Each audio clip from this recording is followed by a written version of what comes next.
that they had. Former Union Minister and Senior Congress leader Veerappa Moily is joining us live on the phone line. Mr. Moily, thanks very much for joining us. Your thoughts, sir, on Karunanidhi. You worked with him in the past. He was your ally. How would you remember Karunanidhi today, sir? You know, he was the greatest champion of backward classes, downtrodden. And, you know, he was the greatest administrator. I have seen him personally, and I know him personally, and quite a warm-hearted person. And, you know, I was in charge of, from ACC, I was in charge of Tamil Nadu for about 3 or 4 years. At that time, I had very closest relationship with him, both personally and from the political point of view.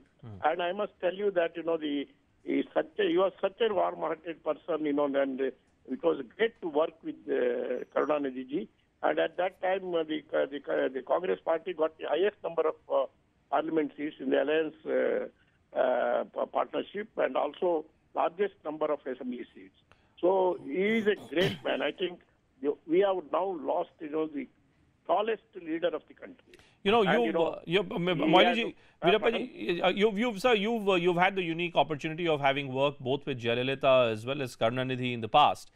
If I was to ask you to draw a comparison now, since both these formidable leaders, these tycoons, political tycoons, would be perhaps the apt phrase to describe them, since both of them now are no more. If I was to ask you to draw a comparison between the two of them, how would you compare them, I don't want to take a comparison, but this man has an outstanding public service to his credit, and an outstanding service to the longest service to Tamil Nadu, and this development, every development program, and the industrialization or maybe other development, name of Karunanidhi ji can be carved out in golden letter. Would it be fair to say? I don't think, you know, on development, on social justice, on secularism, I don't think, you know, there is any other comparison to, particularly from Tamil Nadu to Karunanidhi. I think that's a good point, and that's the point that I wanted to ask you. That so much has been written and so much has been spoken about his contribution to the Dravidian movement, his contribution to conversion of Tamil Nadu as a welfare state.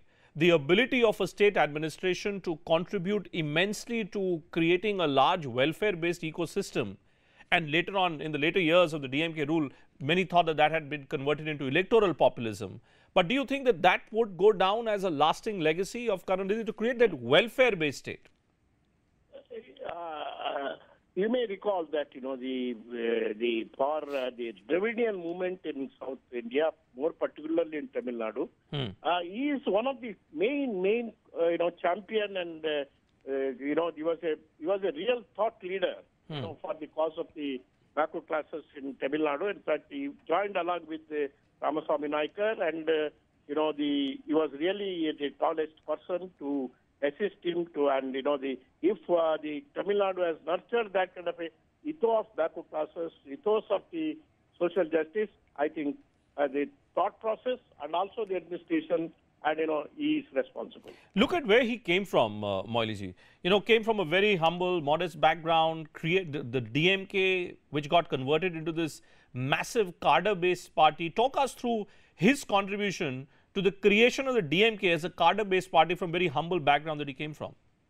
Yeah, he hails from not from a dominant community or a majority community. He hails from a minority community, and the downtrodden community. That person from the most humble position.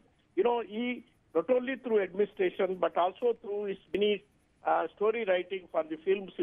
He created that kind of a backward class ethos, which went into the real veins of the electorate of Tamil Nadu, and I think it's a rarest occasion when any leader could work on this and create that kind of a ethos in politics and also in the cinema.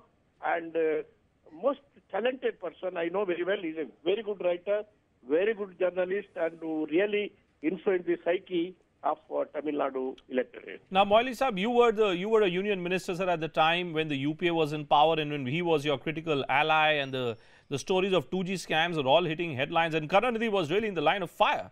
His family members ended up going to jail. His daughter was in jail. A. Raja had to go to jail. Questions were being raised about his wife. How was he responding during that moment of crisis? Any insight that you have? Was he hurt? Was he sad? Or did he still maintain his calm and composure? But despite the stress and the strain and also the turbulence of politics, particularly 2G and other came, he stood alert, and he knew that he is fighting for a cause. He is right and he is just, and that is how the never lost the composure. And even though he suffered a lot, personally and also politically, but he knew that he will again emerge. Today, he has built the party, because I don't think any in the history of any political party there can be any comparison of a cadre building like DMK. Okay. All right. Moily ji, thank you so much. Thank you.